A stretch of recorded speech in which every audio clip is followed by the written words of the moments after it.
Hello and welcome to our event this evening. Thank you for joining us. I'm Stephanie O'Neill. I'm the healthcare correspondent at Southern California Public Radio, KPCC.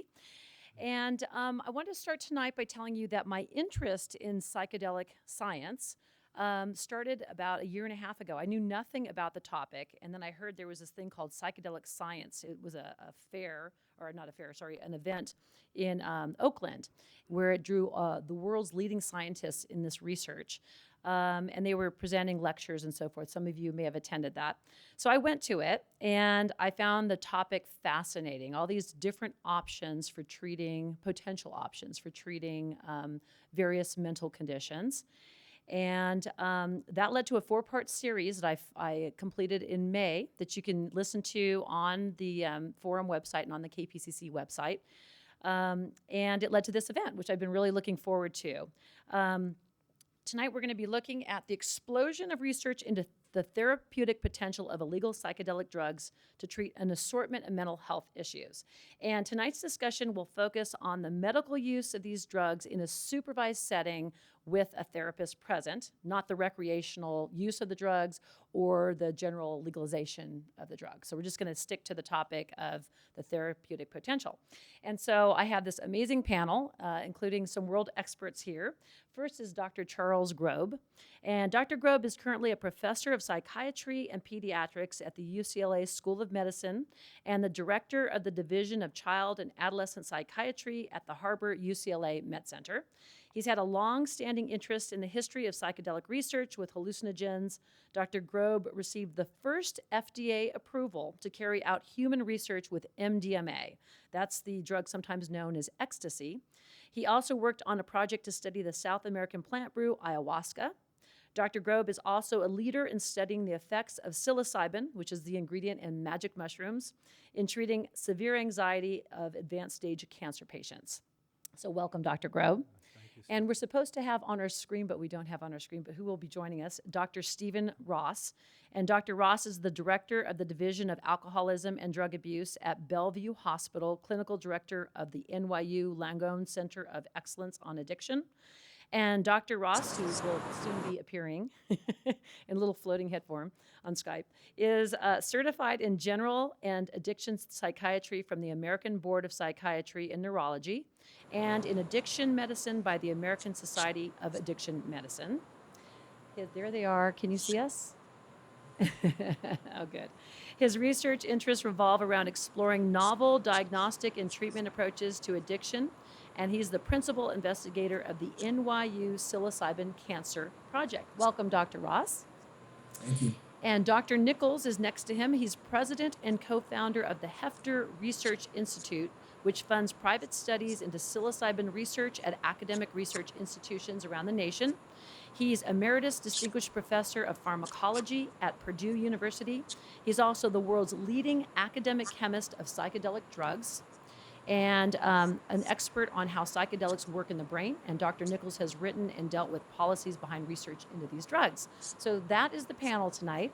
And what we're going to do is we're going to start with a brief history into the research. A brief history into the research, which didn't start just a few years ago. It started many, many years ago. So I will defer to Dr. Grob to give us a little bit of background about when the research into psychedelics really first started.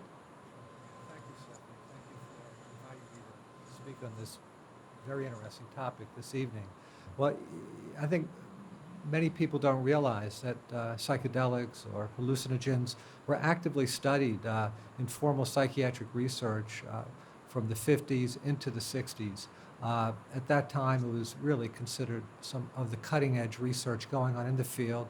There was great enthusiasm and hope that it would offer very effective new treatment models. However, because of cultural turmoil that ensued by the mid-late 60s, by the late 60s, early 70s, I think the authorities felt that it was no longer feasible at that time to study these compounds. So things were put to rest. All the existing studies by the late 60s, early 70s were closed down, and there were no other studies until the 90s.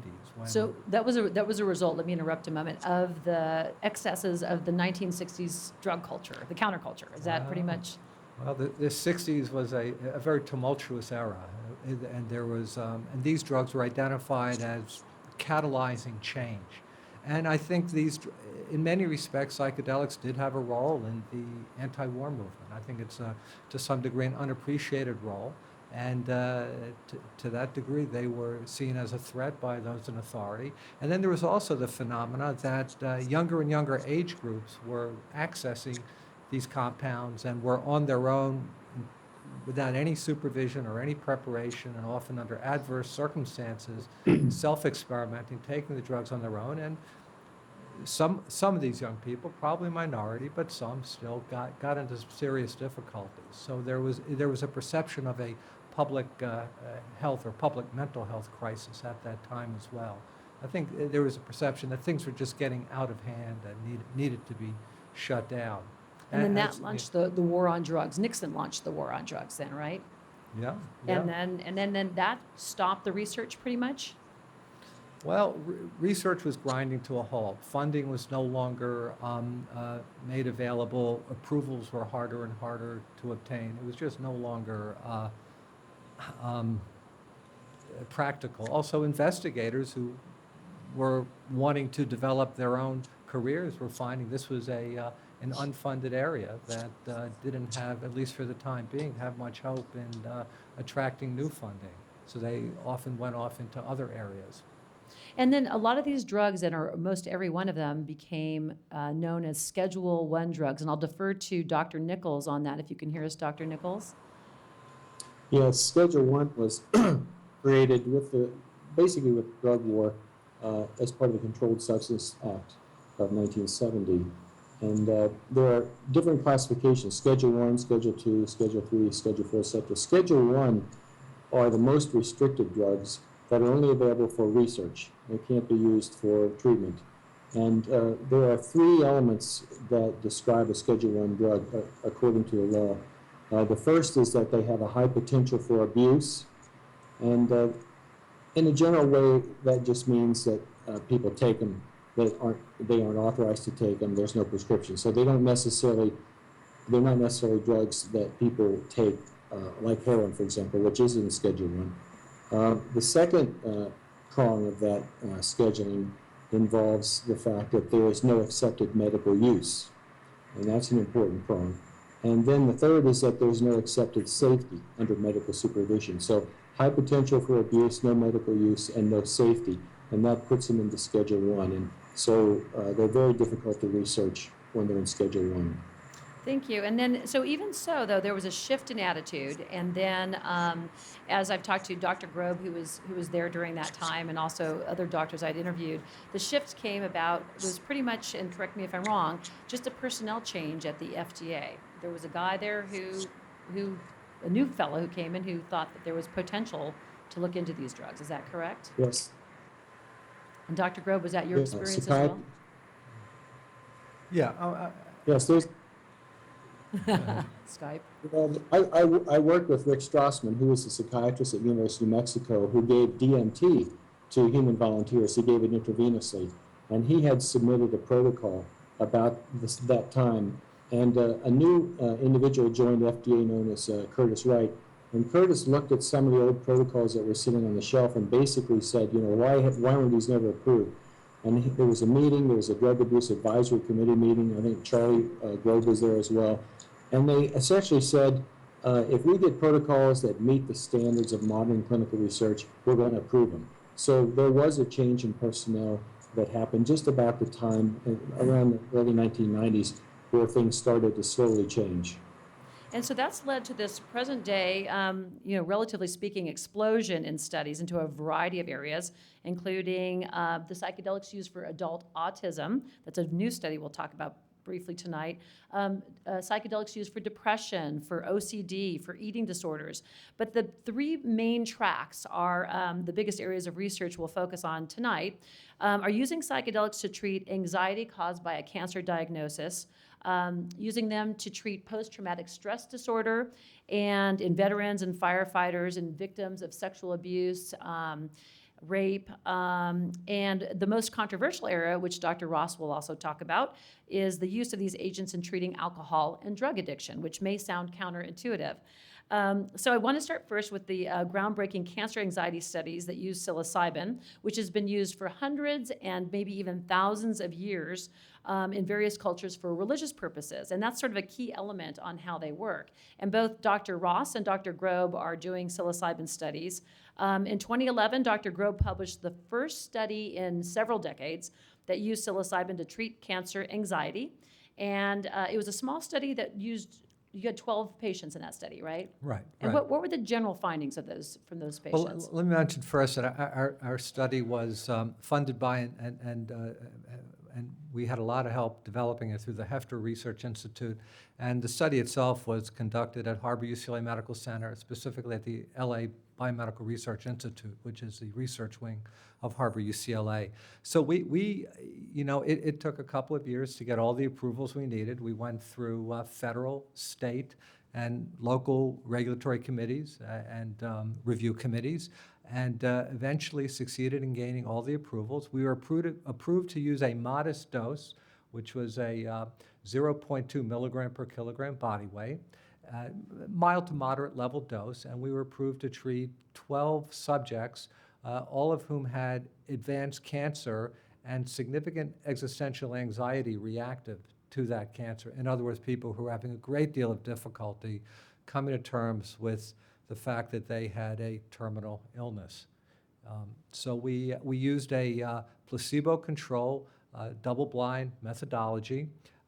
Each subject acted as their own control because we didn't feel right, given their very limited life expectancy and often their enthusiasm about participating. We didn't feel right that some might be randomized into a placebo group, and that's all they would get. So everyone acted as their own control. They came in after being screened and accepted into study, and we would have several preparatory sessions to establish rapport, get to know them, they get to know us, we'd understand what their issues were, past and current. They would understand some of the goals of the study and some of the terrain that they might encounter if they were naive to having that kind of experience. And we treated them 2 occasions spaced about a month apart. On one occasion, they received the active medicine, psilocybin. On the other occasion, they received a placebo. And but the order was randomized and double-blind. So we wouldn't know exactly who was getting what on what occasion, although sometimes we felt we could figure that out. And what did they say? Sometimes not. We were surprised. And what was the reaction from most of them? I mean, what did they walk away with? Well, again, we were not working with a really high, knock your socks off dose. It was a moderate dose level, but for the most part, our subjects had very positive experience. The model we used was to have them, we admitted them on Fridays in the late afternoon. They were admitted to the research unit, worked up by the medical team. The next morning, my research associate, Alicia Danforth, would join me in the morning. We would initiate the treatment, and we would spend all day with them on the research unit in the treatment room. They had blindfolds on, headphones on, listening to pre-selected music. Every hour, I would check in, and we'd check a blood pressure, ask them how they were doing. But for the most, and we were there the whole time. If they wanted to, at any point, sit up, take the shades off, take the headphones off, and talk about what was going on. But we encouraged them to go as deeply as possible. And at the end of the session, there was plenty of time to process and to integrate, and we had integrative sessions as well. Most of our patients reported very positive experience. There was often aesthetic, visions, beautiful visions, autobiographic insight. Often it was as if they described having a waking dream, visions of thematic content, telling a story that played out, often of tremendous personal significance. Some had experiences approximating what we would call a psychospiritual state, almost a mystical level experience, although not the majority, and I think that was probably due to the somewhat more restrained dose than subsequent studies were approved to use. And then that paved the way for studies at Johns Hopkins and also Dr. Ross's study at NYU. And Dr. Ross, I found it interesting because you had mentioned to me that initially you weren't a believer in the psilocybin's potential. And tell me about that. Well, it was actually Dr. Grove that got me interested in this field, and he's the person that mentored me at NYU to get involved. And I really knew nothing about psychedelic research in 2006. Everything I had been taught in medical school and psychiatric training was very little about these agents, and it was mostly negative urban legend related stuff. So I was very interested to find out what the research had started, but I was quite skeptical because I knew that these drugs could create anxiety and paranoia under the wrong circumstances. And I was very worried about taking cancer patients who had terminal illness and who were already anxious and making things worse. So I really had to think about why this might be helpful.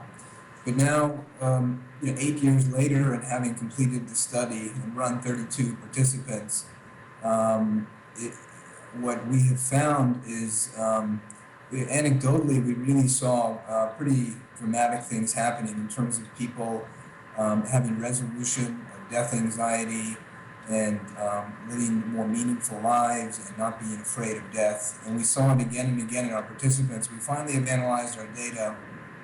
We're beginning to analyze our data, and the data is showing that there's a very big treatment effect of the psilocybin group over the placebo. So it'll be interesting to see what the final results show and when we publish. But I really came a long way in this study, and first not really getting it, but now I really see the potential of psilocybin as a treatment for existential distress and end-of-life distress in particular. And did you have a sense, an ability to measure how long the effects lasted? I mean, do the patients still have the positive effects that they experienced? So like Dr. Grove's study, it's a single dose study. We've only given them one dose, and we have found in some of our participants more than 1 year, they have sustained lasting benefit in terms of elimination of death anxiety in particular. And the patients report having some of the most meaningful events of their life, either the singular most meaningful, profound event of their life or top 5. And that goes along with research that Hopkins has done as well. These are very memorable, salient, spiritually meaningful, transformative, powerful experiences for our participants. Which really improves for many of them. I've listened to some of the patient interviews, and patients who were anxious, it resulted in bickering with family members and just things that would come naturally with something like that, end-of-life fears and so forth. And Annie Levy was one of your patients who had a complete transformation, which left the rest of her life she had a really quality life, she said, after going through the experience. And so, the other thing, too, I wanted to point out with these agents is unlike traditional pharmaceuticals where you're taking them, you prescribe them for a period of time, these oftentimes are 1 or 2 shots. You're doing it in conjunction with therapy, but even the therapy is reduced, it seems, versus what you might be doing without the drugs. Is that correct? Right, yeah. Well, this is a drug-augmented psychotherapy, as you said. You might need only 1 treatment session within the context of an ongoing therapy to really help optimize an individual's capacity to have the experience and increase the likelihood of positive outcome.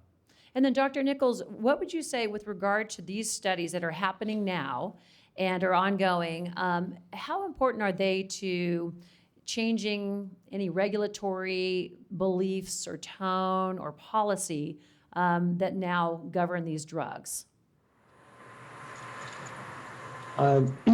I expect they will have a profound impact. But scientists in general never really bought into a lot of the fear-mongering that we saw in the 60s and 70s. I've had many colleagues who actually began their research careers as a result of interest in studying psychedelics. And they're really pleased to see this going on again. A lot of us have been invited to give seminars now. And so it's a gradual process of re-education.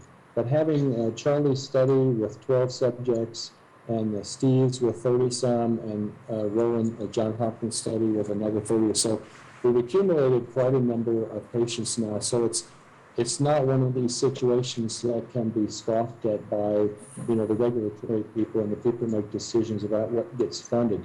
We also have a study now that started, a formal pharmacokinetic study to measure how the drug is processed in the body. And we expect probably in 2015 to have a meeting with the Food and Drug Administration and present all these data along with the pharmacokinetic study and ask them for guidance in terms of how to set up a larger phase 3 study that would involve additional patients at many other institutions, multiple sites, that would be the final step in presumably getting approval for use of this as an official prescription medication.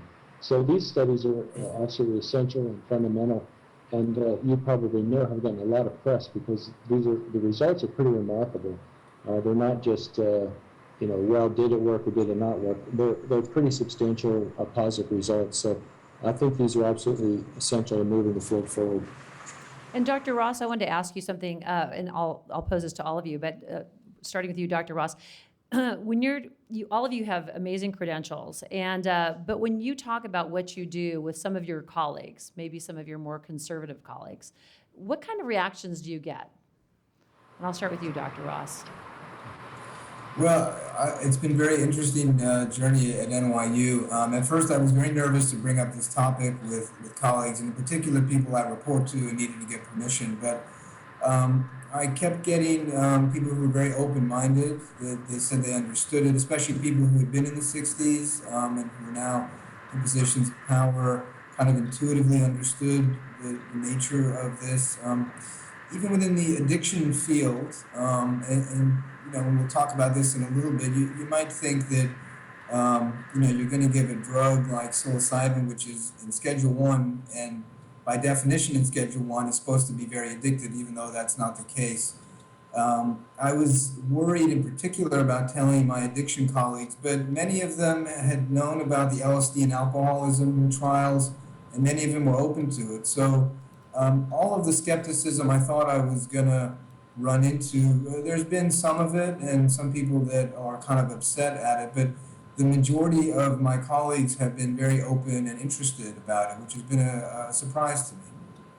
I have to say that was a surprise to me too. I wanted to do these stories and go to this event, and I had to approach my editor, Paul Glickman. I'm like, how do I do this? And he was very open to it as well. So that was kind of exciting. I think, the changing people we're all growing up and understanding things a little differently and looking for potential cures, because all these other things, some of them work, some of them don't work so well. And anybody who's had experience with them personally or with family members, knows the need to have different modalities of this. So I want to turn to MDMA. Again, that is known as ecstasy or Molly on the street, although the street drug can have other things mixed in it, so you don't know what you've got, you don't know how pure it is.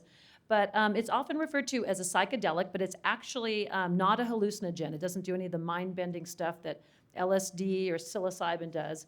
It's it's what's known as an empathogen, which is sort of opens your heart and your empathy and allows you to have more trust and compassion. And it works well in therapy, according to the therapist, because it fast tracks bonding with the therapist and the patient.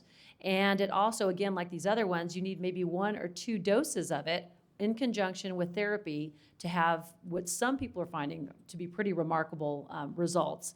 And so it has the background of MDMA.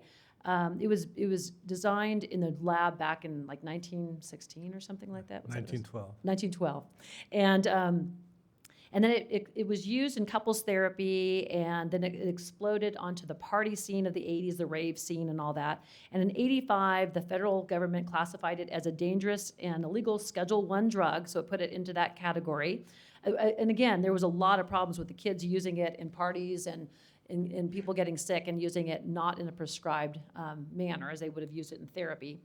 And but nearly a dozen recent studies of its therapeutic potential in treating post-traumatic stress disorder is changing attitudes now.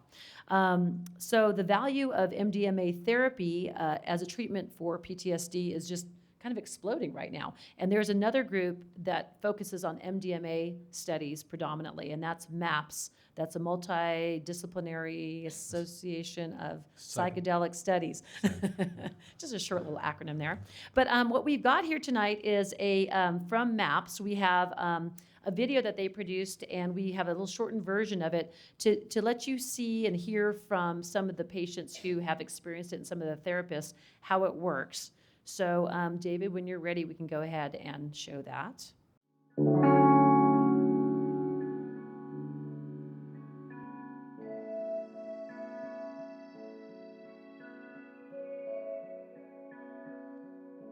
I'm Rachel Hope. I live in West Los Angeles. I was one of the original subjects in the clinical trial in South Carolina testing MDMA-assisted psychotherapy to treat PTSD. My name's Tony Macy. Went to Iraq in 2006 and 2007. When I got back, I was diagnosed with PTSD. I was diagnosed with acute complex post-traumatic stress disorder, and that's because I had many different kinds of traumatic events that collectively created a really complex and difficult one to resolve.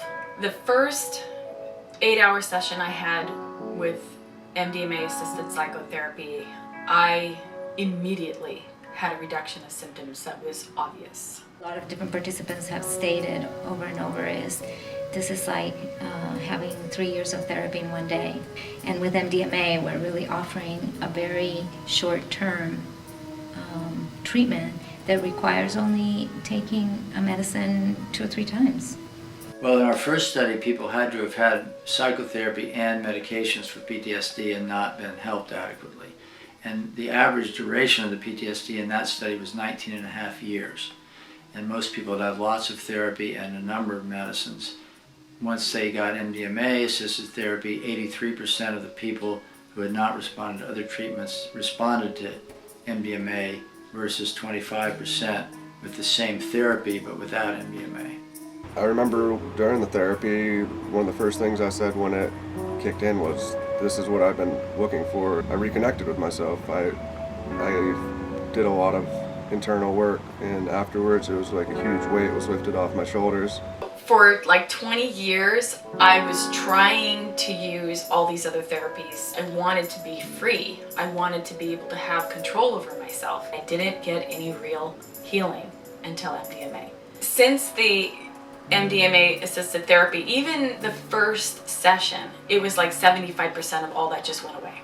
I went to the VA on and off, I don't know how many times, and did the therapy that they had, did the medication therapy, and then I kind of just fell off the radar and secluded and did my own thing and got really dependent on a lot of the meds. The emphasis is on MDMA assisting psychotherapy rather than MDMA being the drug that is given automatically by itself. We see the MDMA as a catalyst to help people have a therapeutic experience. Not just we give a drug to change the symptoms, but we give the drug to help people have an experience that then gets at the root of what underlies the symptoms. So back to the issue of policy. It seems to me, especially when we see what this drug can potentially do for returning veterans who have PTSD. Southern California has the largest influx of returning veterans. Not all, of course, have PTSD, but a number of them do. And I would ask Dr. Nichols about that. Is this another, like the cancer anxiety studies that kind of opened up some regulatory perceptions? Do you think the same thing with potentially may happen with the veterans coming in and using potentially MDMA? Well, veterans with PTSD, as everyone knows nowadays, it's a huge problem, and there is no satisfactory treatment. So there's the same situation with MDMA or ecstasy, which actually I would call an entactogen. That's the sort of formal term that's used more widely. But these studies have been really impressive that MAPS has carried out, with 83% of these people who resisted other treatments. So again, what has to be done is enough of a database of treated patients has to be developed to be able to go to the FDA and make the same arguments. MDMA is in Schedule 1, so we have the same problem, high abuse potential, and of course we know people like to take MDMA recreationally. But the key here is the demonstration of a medical potential. So what you basically have to do is carry out enough studies where you can demonstrate statistically with a large number of patients that it actually does something medically that no other drug can do. And then the Food and Drug Administration has to look at your data and decide whether you've really proved the case that it does work. So in this case, once they've accumulated enough patients where it works, and assuming it will work in a large database, then the FDA basically will say, okay, we agree, your studies were well designed, the statistics show it does have a medical use in treating PTSD. So the same thing will have to happen there. It will have to be moved out of Schedule 1 because you can't do large-scale treatment with something in Schedule 1. Those are for experimental drugs. So it will have to be moved into a lower schedule. Same thing will have to happen with psilocybin or any of these drugs that are proven to work. And my guess is, and I think with Doblin and President Maps would probably agree with this, that it won't be something that doctors can routinely prescribe. You'll have to have specialized practitioners that know how the drug works, that know what the side effects are, that know what the adverse effects are. And they'll have to have specialized training, and the drug will be available to those physicians, those psychiatrists, who are basically certified. And so that'll be another aspect of the program. There'll be some kind of training program that specialized psychiatrists will get to be able to use this. But the same kinds of things will have to happen with MDMA. It'll have to go to the FDA after a sufficient number of studies and patients have been treated and it's been found effective. And then the Food and Drug Administration, that's the agency that will actually decide whether or not you've proved the case that this has medical value. So let's take a moment and walk the audience through, there's the 3 phases of trials that need to happen. So there's phase 1. So what is a phase 1 trial? A phase 1 trial is when you give a new drug to a normal population. These are not patients. And what you're basically trying to do there is see what's the maximum tolerated dose. You'll give a variety of different doses, usually increasing doses. There'll be other studies that will be done at the same time. They'll look at the pharmacokinetics and metabolism and other parameters, liver function, so forth, to make sure that the drug is safe to be given. So it's dosage finding and safety. So once you've found that the drug is safe to be given, it doesn't cause damage to the liver or whatever, kidneys or heart. Once you've found that the drug is safe, you then move into phase 2 studies. Phase 2 studies are where you actually give the drug to the patient population. So it would be PTSD or it would be patients at end of life or in distress. So the phase 2 studies would be, okay, we know phase 1 demonstrated that it was safe. Phase 2 asks the question, does it actually work in the patient population that we're targeting? And if it does work in a significant number, and the size of the patient population there would depend on how effective the drug is. If it's very effective, highly effective, you wouldn't need as many patients as if it was something where you need a large number to prove it statistically. So phase 2 would be the second phase. And essentially, the PTSD studies with MDMA and the psilocybin studies in end of life and also in addiction are basically of the phase 2 category. And they're different. There's phase 2A and 2B and so forth, but phase 2 would basically cover that. And then you would, yes, go ahead. I was going to say, phase 3 are the large, expensive multi-site studies, correct? So you have to have you have scientists in various locations who are seeing if they can replicate the same findings in each location, and that would make a successful phase 3 trial, correct? Right, and so you'll use multiple sites, and then all of the sites will use the same protocol that you used in phase 2, or will use a standard protocol, because you want to make sure that the results are reproducible at multiple sites. So meaning, I'm sorry to interrupt, so the protocol meaning that the studies would be done in exactly the same fashion at each site? Yes. So you can analyze them all together as one body of data, and everything would be, all the factors would be controlled so that essentially just the therapeutic effect of the drug would be the thing that you're testing. And it depends on how effective the drug is. For things like MDMA, where they're getting dramatic results, for psilocybin, where you're getting dramatic results, probably a few hundred, 200 or 300 might be the number. If you look at something like an antidepressant where efficacy is not great, you might have 1,000 or 2,000. But I think in the kinds of studies we've been looking at with MDMA and with psilocybin, we're probably looking at numbers of patients perhaps in the low hundreds. Thank you. And I was going to ask the audience, did anybody, back to the MDMA, did anybody read or hear about a study about MDMA that said it had the potential of causing Parkinson's disease after you used it? Did anybody hear that? We have one over here, a couple over here. Well, yeah, so they can't hear you without the microphone, but I was going to say, so Dr. Grobe, we had talked about this, and what was the deal with that study? Right. Well, one of the major obstacles for doing clinical MDMA research back in the 90s and early 2000s was the concern that MDMA may cause brain damage. This was the concern for neurotoxicity.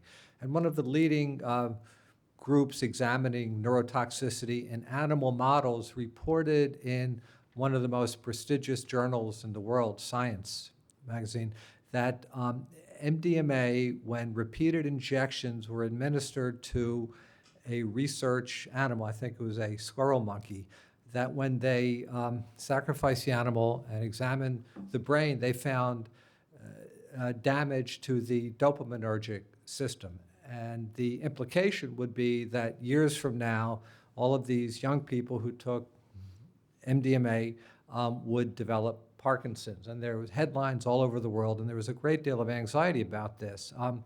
A year later, the same journal printed in a kind of a rear area of the journal a small retraction that was more or less along the lines of, whoops, that wasn't MDMA we actually gave the animal, it was methamphetamine, which you'd expect to cause dopamine damage. And the reason how this happened, who knows? Somehow the vial of the medicine got mislabeled.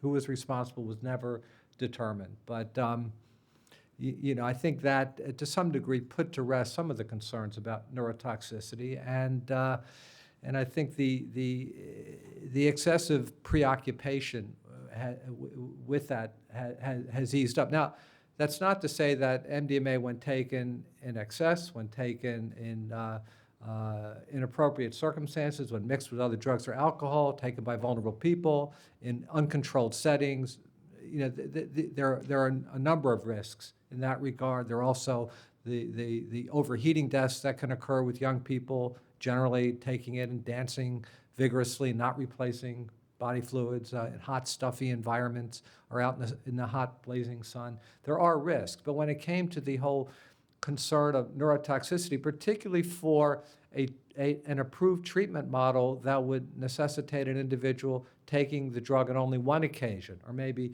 two occasions spaced out within an ongoing psychotherapy, I think there's far more assurance that is not a dose that is going to incur any organic brain damage, as had earlier been the concern. Also, too, we have another area that's getting a lot of attention is the area of drug addiction and alcohol addiction, nicotine addiction, and the use of these drugs that Dr. Ross is sort of leading. He's one of those who's leading it. One of his colleagues out of the University of New Mexico, Dr. Bogenschutz, I interviewed him for the story I did on psilocybin and its use in treating alcoholism. And so there's a long history. Again, it seems very counterintuitive, so I'd like to defer to Dr. Ross to talk about it. But if you could, Dr. Ross, there is a long history in the 50s, 40s even, right, about using LSD to help treat alcoholism and drug addiction. Is that correct?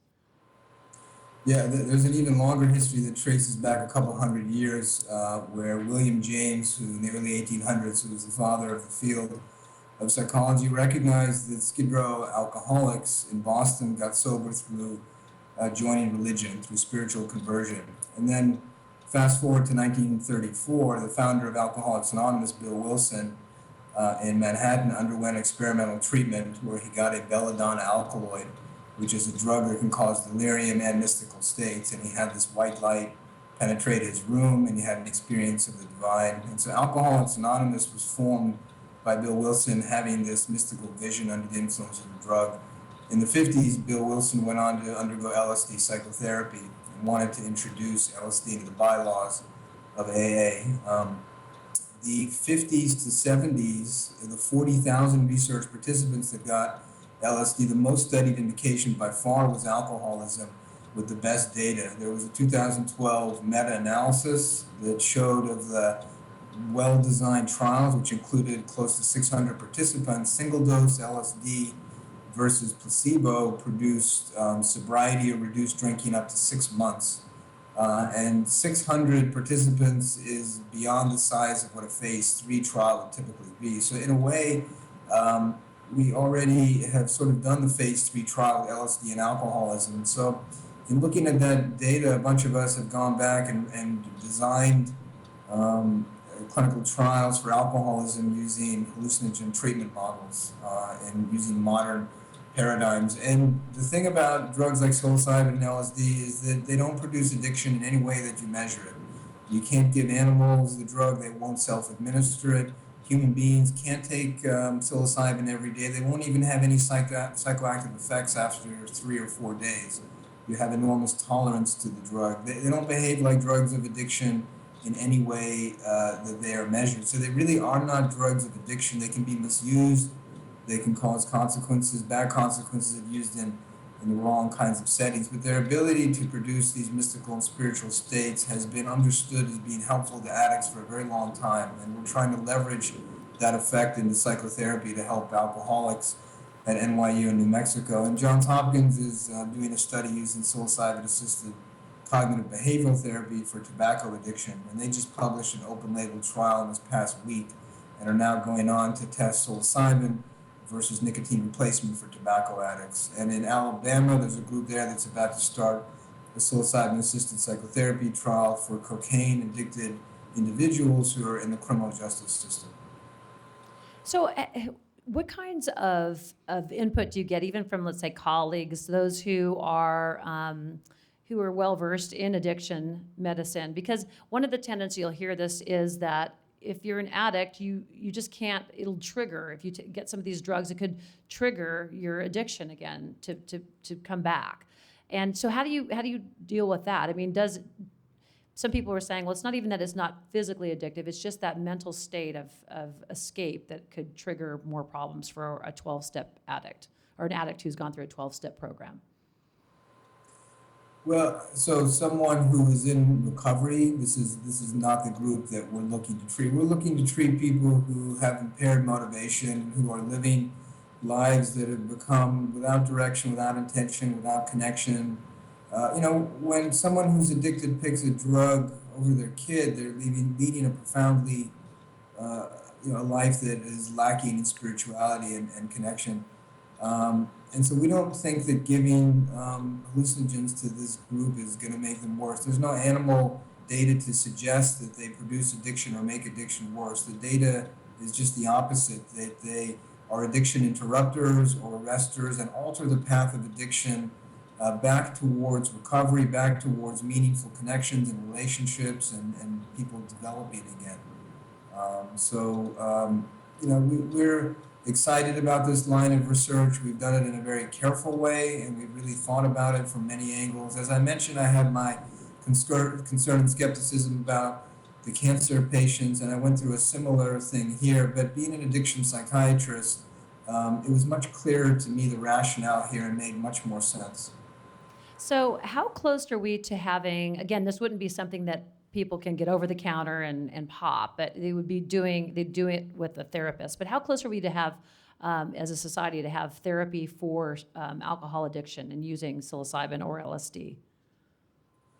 Well, as Dr. Nichols mentioned earlier, the thing that is most mature is the psilocybin for cancer and anxiety. We're about to move to phase 3 in about a year or so. The alcoholism trials are behind that time-wise, but if in 5 to 10 years psilocybin phase 3 trials has been shown to be helpful for cancer and anxiety, it would be rescheduled. And once it's rescheduled, the drug can be used for off-label other purposes, usually. And so if there's enough data for alcoholism, it is possible at that point psilocybin could be prescribable to treat addiction. And as Dr. Nichols mentioned earlier, this isn't like you go to the pharmacy and get it. It would be highly controlled settings where people are trained and accredited, and there'd be a lot of oversight and safety monitoring. So what I had heard from the patients tapes I listened to from patients was it's something kind of almost as simple as somebody who is drinking and they take the drug with the therapist and they understand, they see, sometimes they have knowledge that there's something beyond them, whether it's God or a spiritual higher power is one thing. And the other thing is they have this understanding that they just didn't have about the effect of their addiction on their loved ones. Those seem to be the prevailing themes. Is that what is that how this stuff actually works, really, do you think? And I'll defer to Dr. Grobe. Well, I think a very important, I think it's the professional literature from the 50s and 60s is very revealing. There was some wonderful work going on back then. They didn't have our own current state-of-the-art research methodologies, but they had very good qualitative examinations of what happened with their subjects. And what they found, starting in the early 50s with Humphrey Osmond and going into the 60s with Walter Pankey and Stanislav Grof, was that the strongest predictor for a positive outcome in alcoholic patient administered a psychedelic was during the course of their many-hour sessions that they had a mystical experience. So it's that potential mysticomimetic effect of the treatment that seems to be a facilitator of a very positive treatment outcome, which in this case is very easy to measure. Someone is either drinking or they're not. And they found over time the strongest predictor for those who maintained sobriety was having a powerful psychospiritual epiphany during that treatment session. And Dr. Ross, did you find that with your patients? Do you have some stories you could share about some of your patients? In the cancer trial? In the cancer trial, yeah. And actually, because it's the same type of phenomenon, right? Whether it's a cancer trial or the addiction or... Yeah, so we've actually looked at the data here, and there's a very strong correlation between the intensity of the mystical experience and reductions in say, death anxiety and general anxiety. And so all the groups now really are finding the same thing, that it's the intensity of the mystical state. So the big question is, well, what is it about the mystical state, phenomenologically, psychologically? If we were to unpack it, is it this union with oneself internally? Is it union with the external world, feeling that your consciousness is part of something greater? Does that help cancer patients who are worried about death feel that there's something bigger that's beyond them? Or is the mystical state really a proxy for some biological event that we don't yet understand, that through the single dosing you have brain changes that can explain why you would have reduction in symptoms months later? So we're getting closer to understanding what the mechanism is, but we still have a lot more work to do to really understand what is it about these unusual states of mind that are conferring the therapeutic benefit. And Dr. Nichols, you are an expert on how these drugs work in the brain. Do you have any sense of what's going on, even your own theories based on what you've been reading and studies and otherwise? That's kind of the big question. We know that the receptors where these drugs target are distributed throughout many of the parts of the brain that regulate sensory processing and cognitive information, and they're localized on neurons in the frontal cortex, in the front part of the brain, which is where our executive functions occur, where we make decisions, where we integrate data. So we know that there's a major effect on sensory processing and cognitive processing. But how that leads to a mystical experience is not clear. And the other point is, you mentioned that a lot of times they do get tremendous insight. You earlier said something about, these drugs are an escape. It seems kind of counterintuitive. But, well, these drugs are not really the kind of drugs that produce an escape. People who take these, even that don't have mystical experiences, will talk about seeing their life and the mistakes they've made, and as you said earlier, the way they've hurt their family.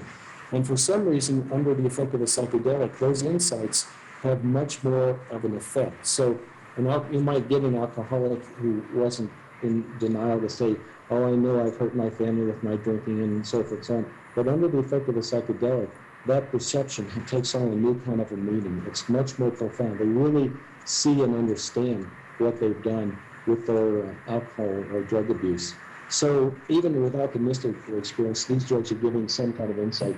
There's a lot of really fascinating work going on now, looking at using brain imaging with PET imaging and functional magnetic resonance imaging to look at what's actually happening in the brain. Is there a permanent change? Is it what's cause and what's effect, or what's chicken and what's egg? And that's what's the really fascinating cutting edge right now. Unfortunately, there isn't much money for that, but that's where it's going to go, where we're going to understand more about how these drugs actually function. What's the brain chemistry that occurs when someone has one of these transcendent experiences, and why does it last so long? So that's happening right now, but we don't have the explanations yet. And Dr. Ross, you were mentioning to me about the study with rabbis and with religious leaders and kind of getting to that answer. Is that correct? Yeah, so at NYU and Johns Hopkins, we're about to embark on a study giving multiple dosing psilocybin to religious professionals like rabbis and priests. And the goal here is to try to unpack the mystical experience by using people that are very versed in those kinds of experiences through their religion and spirituality, and to see if those individuals can help us get a deeper understanding of the minutia of the mystical experience that may be conferring the most benefit, whether it has to do with a unitary state or some profound insight or other kinds of spiritual experiences that could be beneficial. And that's the advantage also of having private funding for these studies, right? Because you probably couldn't get the government to fund rabbis getting psilocybin. Not yet. Probably not.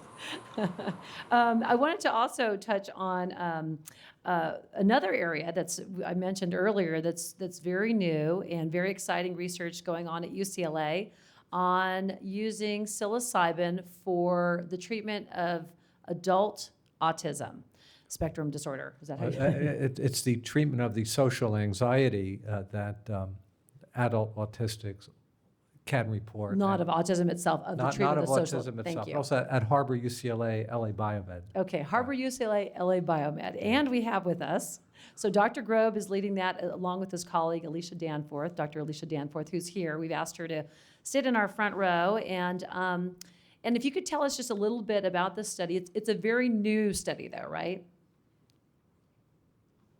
Yes, this study is a pilot study that we have been working on for several years to get approval from all the various regulatory agencies. And we spent several months building a treatment center that's not in the big county hospital there, but a very autism-friendly environment that takes into account some of the sensory hypersensitivities that adults on the spectrum present with. So we have a very cozy and comfortable, safe and relaxing setting where we'll be working with 12 adults. Everyone will be age 21 and over, and they will participate in 2 treatment sessions.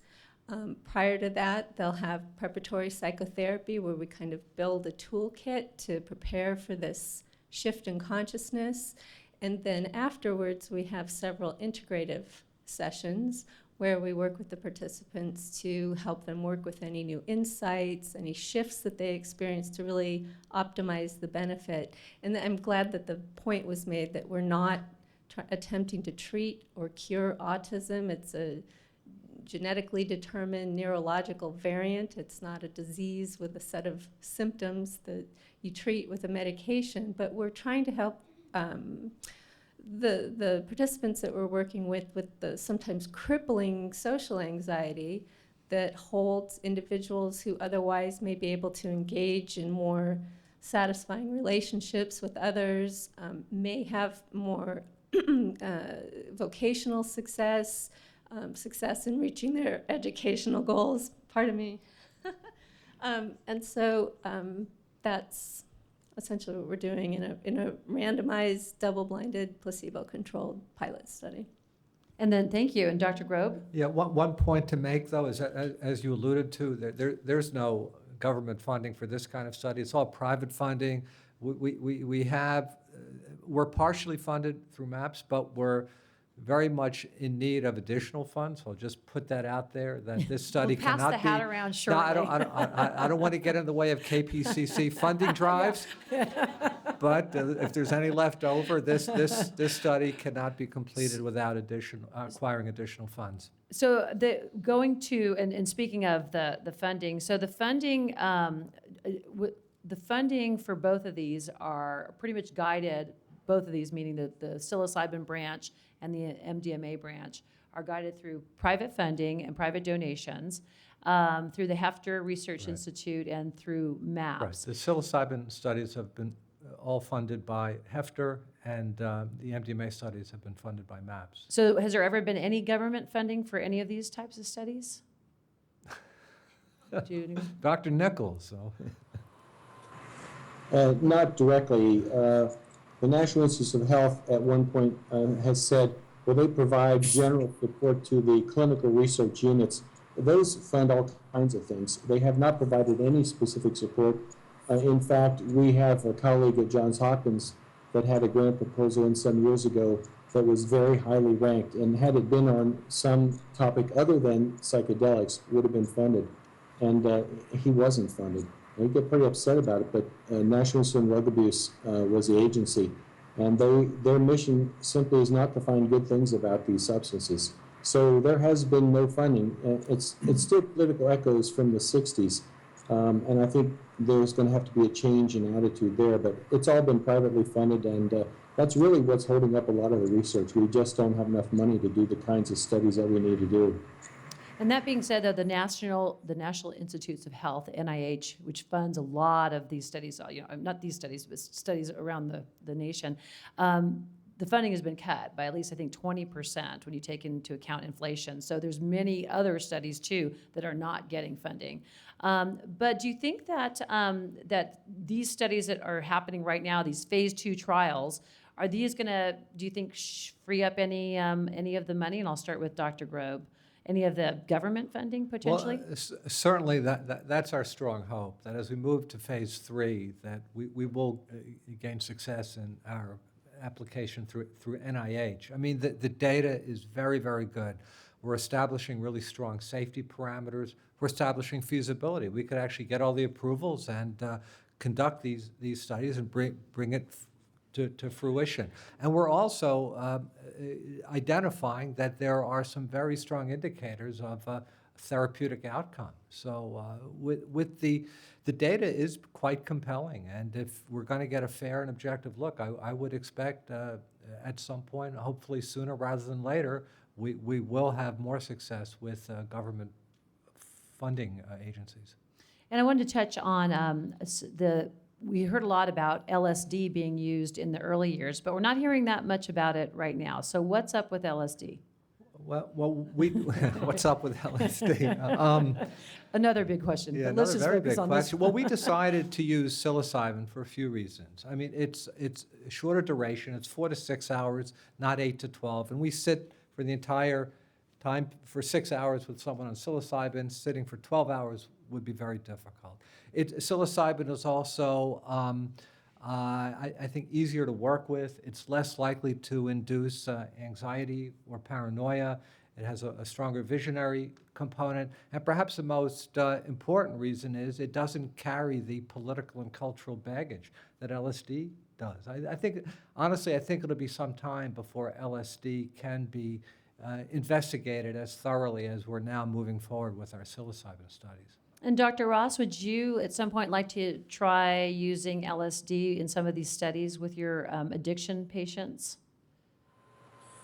Well, if we were to pick up on the research from the 50s to the early 70s, there was a lot of research with LSD and alcoholism. So it would make sense to go back to using LSD. But I agree with Dr. Grove on all those counts. It'd be very, very tricky to start doing research with LSD. And, we have a lot of good momentum with psilocybin. And so we're moving in that direction. At some point in the future, it may make sense to conduct LSD research again, but I don't think the time is right at this current moment. And then Dr. Nichols, so people aren't taking mushrooms in these rooms. They're actually taking little pills, and you've made these pills before, correct? Well, I spent some time developing the process for making psilocybin. Albert Hoffman had actually developed a synthesis back in the 50s, but it involved using a chemical reagent that was extremely unpredictable and could spontaneously detonate and is expensive. Wow. So we spent a lot of time trying to find a better way to do it. So to get it approved, to get the FDA to approve a drug, you have to have a pure substance. And although the mushrooms in theory would work just like the pure crystalline psilocybin, you really need a pure substance to get approval from the FDA. So that was a key thing to improve that synthesis and get it to where we could make it. And Charlie was involved. We had discussions on the Heffter board about when he first was doing his early study, what drug should we use? And the points he made are the exact things we talked about. And we envisioned that in addition to the problematic issues of the duration of action and the possibility for more anxiety with LSD, that we would create a kind of media feeding frenzy, that as soon as somebody found out we were using LSD, we would have a really intense focus. And probably 10 or 15 years ago, if you went out to the average person on the street and said, do you know what psilocybin is? Most people would not have a clue. And you'd say, well, did you ever hear of magic mushrooms or shrooms? Oh yeah, well, it's what's in mushrooms. And as a result of sort of the work that we've done, spearheading the work with psilocybin, a lot of people now, oh yeah, that's the stuff that's in mushrooms. So there's been more of an awareness of that. And I think it's gaining a reputation of being a safe medicine. Whereas with LSD, we don't know what would happen. Thank you. And then, Dr. Ross, what about other medications? I know you're not necessarily, well, actually, I'm not sure if you're doing any of the studies on ibogaine for opiates, for heroin and painkiller addictions. What do you know about that? What could you share with us about that? Well, ibogaine is unique among all psychedelics in that it treats opiate withdrawal. None of the other ones do that. And so that's a unique biologic mechanism. But ibogaine is never going to be studied in clinical trials in the United States. There have been dozens of deaths associated with it. It's the rarity among psychedelics that it causes cardiac arrhythmias and has some neurotoxicity associated with it. Actually, at NYU, we're teaming up with a company that makes an iboga congener, 18-methoxycorn artery. It doesn't appear to have the cardiotoxic effects of ibogaine. The company that makes it, Savant, was recently awarded $7 million from the National Institute on Drug Abuse to develop this iboga congener. NIDA also spent a couple $1 million in the 90s developing ibogaine before some of that work ended due to toxicity and some of the politics. So iboga-related compounds are being studied for addiction, and Savant has teamed up with NIDA and now NYU and Columbia. And NYU in particular, we're going to be conducting some clinical trials with 18MC in the next year. Thank you. And then I wanted to ask the audience, how many of you have heard of ayahuasca? A lot. I'd say maybe a majority here. So ayahuasca is also offering some promise in addiction treatments. And Dr. Grobe, you've done a little bit of work with some of the studies. Although I should say, the studies we did conduct with ayahuasca were done in Brazil. And before you go on, what is ayahuasca? What is ayahuasca? Yeah, Sure. Ayahuasca is a decoction of two plants which are indigenous to the Amazon rainforest. Banisteriopsis caapi, which contains harmala alkaloids, and Psychotria viridis, which contains dimethyltryptamine. Either plant administered orally alone will not have any activity, but when they're brewed together, there's a powerful synergy. There's a biochemistry which has been identified explaining that, but when brewed together, it induces a very, very powerful 4-hour visionary state. In Brazil, we studied a group that basically had sanction from the government to function as a genuine religion, the União de Vegetal. They got complete government sanction by the mid-'80s, and they hold their ceremonies using ayahuasca as a psychoactive sacrament, generally twice monthly.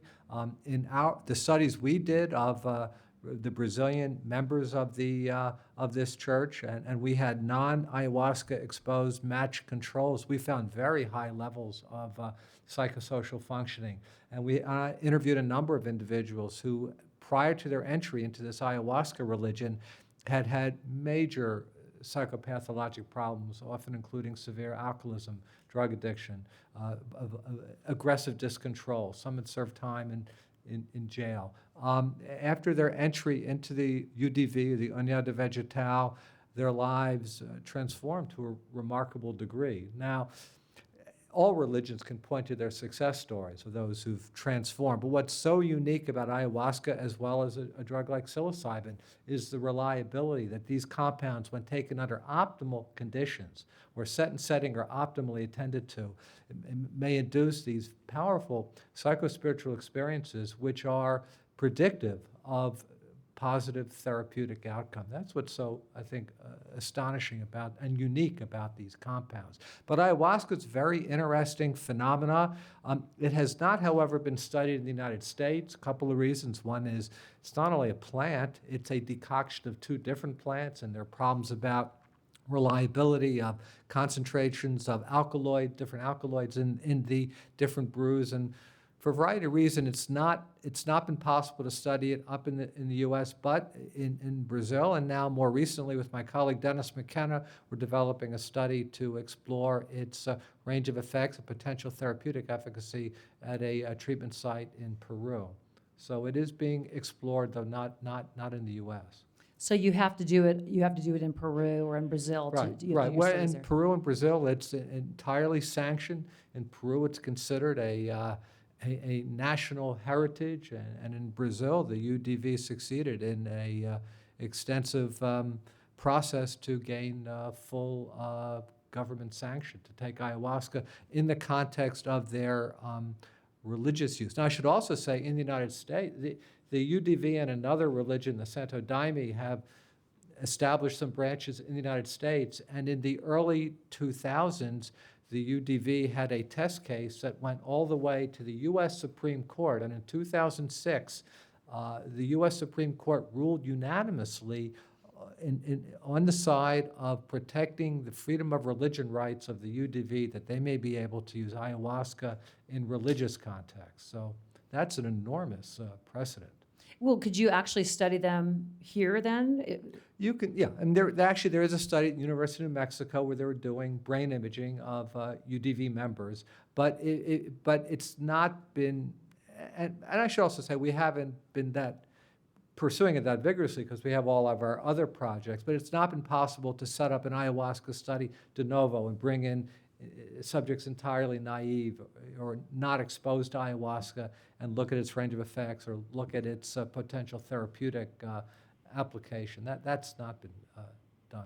And plus, you're going to need Dr. Nichols to create an ayahuasca tea bag, right? So that he'll have a perfectly measured brew. That'll be his next project, huh? So I wanted to take a little bit of time, just a short bit of time, to get some questions from the audience. You can ask our guests questions, and we'd ask that you keep them as succinct as possible. If you've had any experiences or know somebody who has with any of the medical use of it that you wanted to share with us. But again, if you could keep it succinct, but more, we're looking for questions. And then we're going to come back to our panel and have our closing remarks. But go ahead and let us know if you have any questions in the group. We've been here, and we're going to wait, I'm sorry, for the microphone to come to you so it can be on air. So up here in front, the gentleman with his...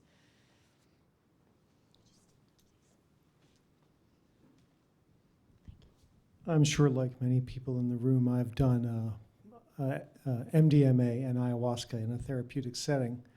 My question is political. Do you think the lack of government funding for this, the reason that people have to do it in secret, is because of the size of the pharmaceutical industry? Well, I mean, we have to distinguish between, what we've been talking about is approved research. So it's out in the open, it's not a secret, but you're talking about the underground work. No, I think it has more to do with carryover from the 60s, just long cultural memories. I don't think the pharmaceutical industry is really, to any great degree, aware or opposed. I think it's just more a cultural phenomenon. Remember also, these compounds were deemed taboo going back hundreds of years to when, let's say, the Europeans invaded the Americas, particularly South America, and found the natives using vast pharmacopoeia of hallucinogenic plants. These were punished, harshest punishments of the Inquisition. I think, and then in the 60s, there was this vast social experiment of large numbers of people, especially young people, taking it under all sorts of conditions. And again, as I said earlier, some people did not fare so well with those experiences, and there was at least a perception of a public health crisis. So, but all that being said, I think the culture is maturing, and I think we're getting to a place where there's going to be more receptivity and more appreciation of how they may safely be utilized. Thank you. And there's another question over here in the front row, or second row. My name is Ashley. Two quick things. How is your MAPS Indiegogo campaign going? And the second one is, if there would be a model what would a model look like for psychedelic therapy if widely applied in the future? Well, we don't have a MAPS Indiegogo campaign. MAPS has one going for their PTSD studies, which we're not involved with. It'd be nice if they offered to provide such a campaign. That's why I'm going hat in hand, because they haven't offered. So your second question was? What would a model look like for psychedelic therapy if widely applied? Well, I think either Steve or Dave mentioned earlier, there needs to be a certification process. This is not a treatment model that just any health provider or mental health provider can provide.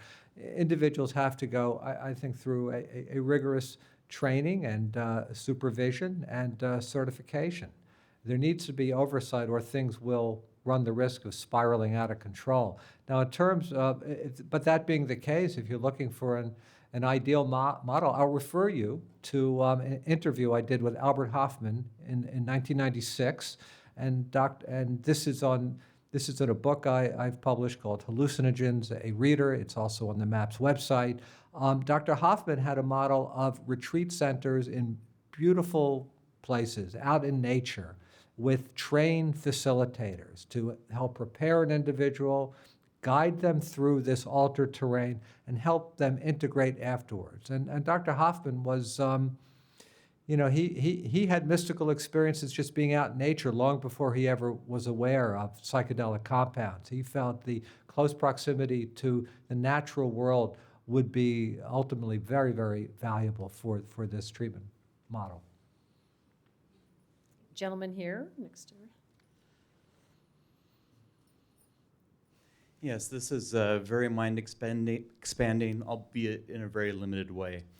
But I'm wondering, going with that same theme, is there some concern about taking some of these substances away from the religious background and the cultural settings in which they're taken, and replacing that with a scientific setting that therefore is maybe robbing the connection that humans have developed with these plants and substances over the years? That's a good question. And maybe Dr. Ross, do you have any thoughts about that? Were you able to hear the question? Yeah, I mean, I don't think that by doing this in science, we are taking away from their religious use. In fact, there are two groups in the United States that legally can use hallucinogens as part of their religion. One is the Native American Church, Ph.D., and that was in the 1993 Religious Freedom Restoration Act, and then in the 2006 Supreme Court case with the UDV. So if you're not in those religious groups and you use those psychedelics in this country, it's illegal, you can go to jail. And so they're already protected under religious freedom, and I see that as expanding, as they're already recognized as sacraments in those religions. And so I would hope that the science is synergistic to that and isn't there to usurp this sort of sacred connection. And there's a very long connection between sacred plants and indigenous cultures. And we have a lot in science to learn from the wisdom there, and we're not looking to take away that in any way. That's my opinion. Dr. Grove, do you have a thought about that? No, I agree with Steve. We really need to honor and respect the indigenous people who were aware of these compounds going back millennia. And there's much to learn from them, particularly in regards to how careful they were with set and setting.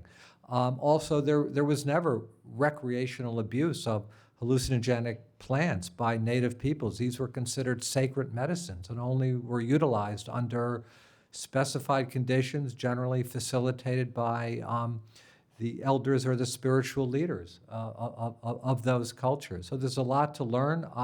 In terms of science appropriating these drugs, well, I mean, we live in a modern world that that demands that science thoroughly examine the range of effects of compounds like this. And from a medical perspective, it's all about establishing safety and feasibility and then determining if there's therapeutic outcomes. So honestly, I don't think the scientific model we're working in detracts or injures in any way the tradition of indigenous use. In fact, most indigenous tribal groups no longer practice these religions using plants. But I think that, again, from the anthropologic historical record and also understanding the experience of those still around, there's a great deal we can learn that will help ensure optimal safety and optimal outcome. Thank you. Again, up here in the... I have two questions also. First, in regard to the model that was asked about, the treatment model, since this involves altered and modified consciousness states, what would be the optimum involvement of some of the at least lead researchers in having experienced these states of consciousness? And secondly, if there's a way you could briefly talk about the status regarding depression and OCD, because that was mentioned in the beginning. Thank you. Remember, the NSA listens to everything. Go ahead. Right. Well, an argument might be made that if you're going to guide someone through a very unusual altered terrain, that the guide might need to have some familiarity with that terrain himself or herself. And maybe that's all I'll say on that question. Now, about OCD, there was an interesting study done in the early 2000s at the University of Arizona, led by Francisco Moreno, basically a pilot exploratory study treating people with severe refractory obsessive-compulsive disorder and finding, as he put it, acute, robust positive effects, meaning for a short period of time, dramatic amelioration of symptoms. Keeping in mind OCD is one of the most difficult conditions for modern psychiatry to treat. So they found good preliminary indication going back to the 60s. There were some reports, often finding that high doses were needed. There may be a model of booster sessions. It's not at all clear. I heard an interesting case report just recently about a young man with incapacitating OCD who had a very positive treatment outcome from ketamine use. And ketamine is not a Schedule I drug. Ketamine is available as a legal treatment out in society now. So ketamine has got some psychedelic-like properties, also some unique distinctive properties, but that has some potential as well. And who knows, perhaps for OCD. I think this general class of drugs, ranging from ketamine all the way to psilocybin, has some potential merit that at the very least ought to be explored in controlled research contexts in the future. And I'm going to shift to asking the three of you to give me about a minute on the future. What is the future of psychedelic research? And I'll start with Dr. Nichols first. 1 minute, if you could give us. 1 minute. Assuming we can keep on track the way we have been, you're going to see, I believe, 10 or 15 years from now, a branch of a subspecialty in psychiatry called psychedelic medicine that will treat addiction disorders, obsessive-compulsive disorders, anxiety, and depression. I think we'll get there. It's just a very slow road. The funding is still difficult, but we're getting more and more acceptance. The fact that you're having a whole show on this indicates that there's a lot of public interest. And public interest coupled with funding of both MAPS and Heffter we'll get there. We'll get these things out as medicines, and people will be able to use them, maybe not in the immediate near future, but eventually. And Dr. Ross? Yeah, I've been in this field a relatively brief period of time, especially relative to Dave and Charlie. And what I've seen in the last decade or so has been very interesting. In the beginning doing this, it was very slow and very difficult, and I constantly had to have my head examined as to why I was doing this. I was told repeatedly this is the stupidest thing ever by many mentors, and there's no funding, and it used to kill careers and all of this sort of stuff. And I sort of kept at it, and what's been very interesting to me is treating the patients and seeing the things that have happened. And in the 20 years I've been practicing as a psychiatrist, these are some of the most profound things I've ever seen as a clinician. And treating addiction, you see very dramatic things happen. And treating schizophrenics at Bellevue, you see really dramatic things happen as well. So I was used to seeing sort of very interesting clinical things, but my experience here has been some of the most profound that I've had. And I really believe that psilocybin in particular for existential distress in people who are dying is a kind of sort of medicine for the soul, if you will. And I strongly believe that psychedelics will be helpful for addiction. I've had so many young students, medical students, psychiatric trainees, psychologists get in contact with me, and they can't believe that this field is opening up, and they're incredibly excited. And the models are very exciting. And they're sort of like old models that are being tried again, but I see the scope and potential of these medicines as being huge within mental health, and applying them to alleviate human suffering, I think, has enormous potential. So I think as long as we continue to do things carefully and slowly, and to learn from the mistakes of the past and to be careful, I think it's very important, because history, has a tendency. I'm going to have to cut you off. I'm sorry to have Dr. Grove. He gets 40 seconds.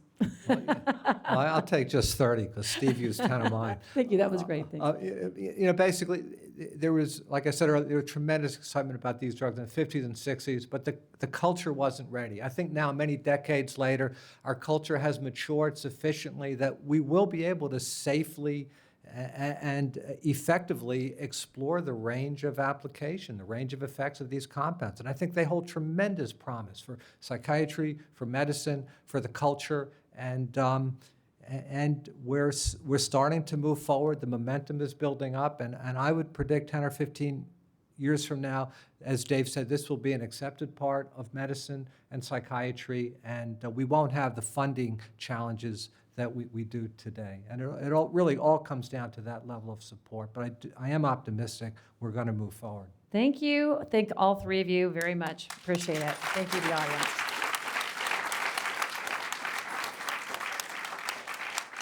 Okay. All right. Well, thank you all. We really appreciate your attendance here. And Dr. Grove will be here for a few minutes, but I'm sure you have to hit the road at some point. Pretty soon.